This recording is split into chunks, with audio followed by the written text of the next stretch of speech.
Welcome back to Ukrainian-speaking speakers. We have an expert on geoinformation systems implementation of European initiative, Nadiia Babynska.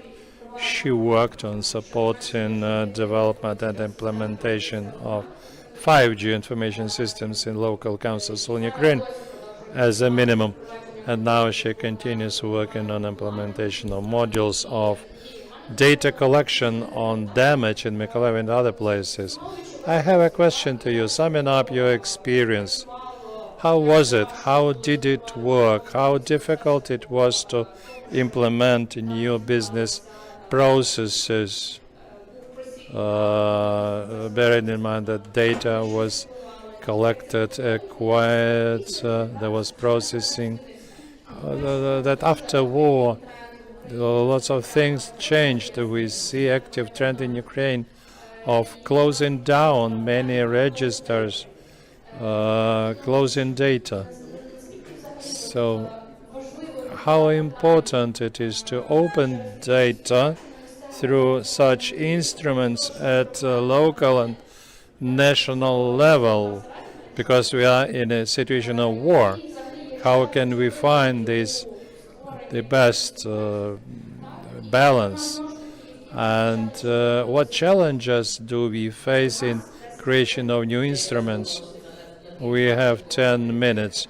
I thought about talking for half a day, but I'll try to speak more concisely. In fact, implementation of information systems, like any reform, because when we try to digitalize something, some business processes, it's a reform which requires, in our case, hardware, software, it requires people, and it requires some new business processes.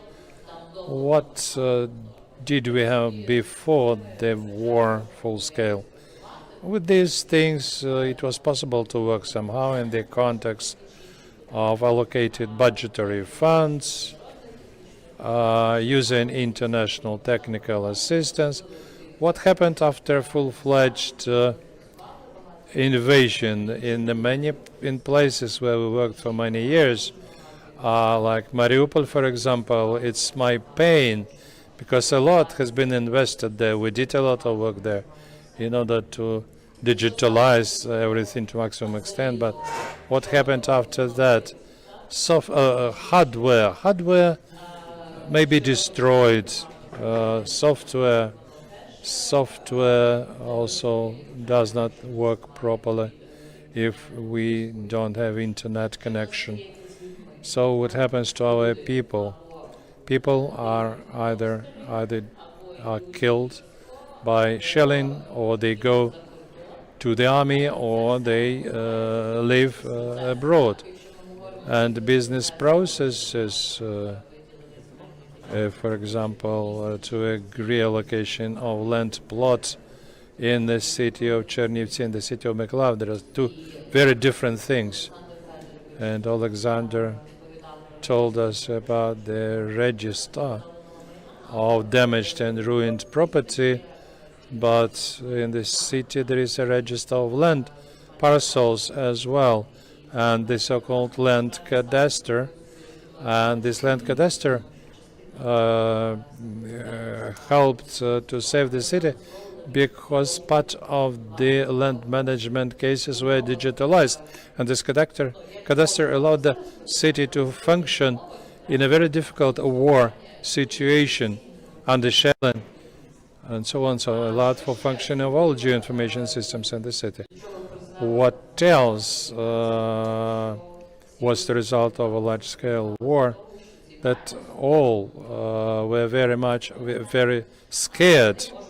They were afraid that this geospatial data could be used by the enemies. For me, as a person who's been working on these issues for many years, and who knows that since the war started in 2014, many municipalities used Russian software to set up their own spatial information systems. That's why when people started saying, let's close everything, I know on the basis of what many geoinformation systems were built and plans formed. And other things. I don't understand. What are we afraid to show, especially in the communities, municipalities which are far from the front line, unlike Mykolaiv or Nikopol, another our city. So my request to the city is to, based on the law, we have only one law on access to public information. Spatial information is also public information, which is collected and used by the city, by municipality or state authority, and accordingly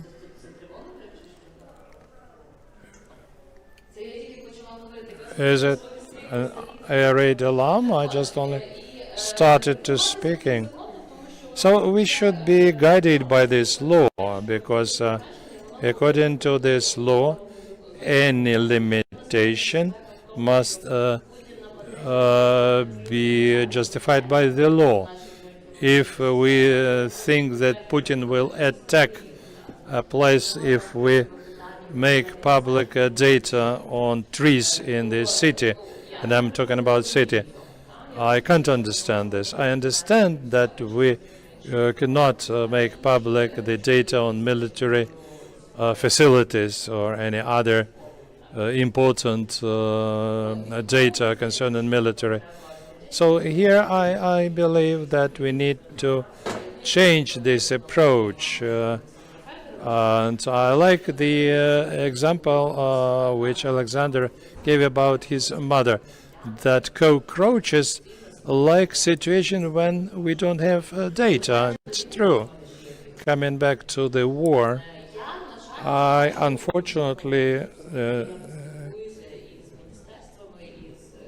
in my communications with ministries, with local self-governments, I don't see strategic thinking about what should we do if we have more such threats, if they are repeated in other places.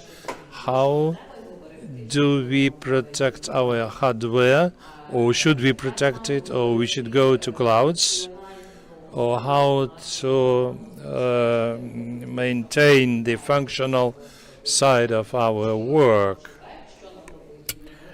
What are we supposed to do to make sure that the system works if there's no internet service, if there's no access to databases and so on? How should we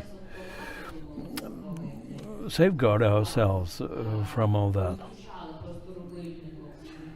Many cities just switched off their information systems because of the war. So the question is, what are we supposed to do if we have to deploy our information system? What kind of protocols and regulations do we have for such an environment? How can we make sure that we have enough personnel? So it looks like, okay, let's just wrap up your thought and we go straight to the shelter.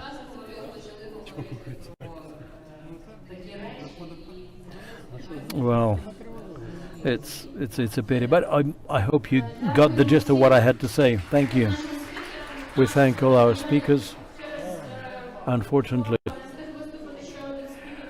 one speaker, Andrei Cherin, had no opportunity to speak today. Let's postpone him for tomorrow, and we hope that tomorrow we'll be able to hear everyone.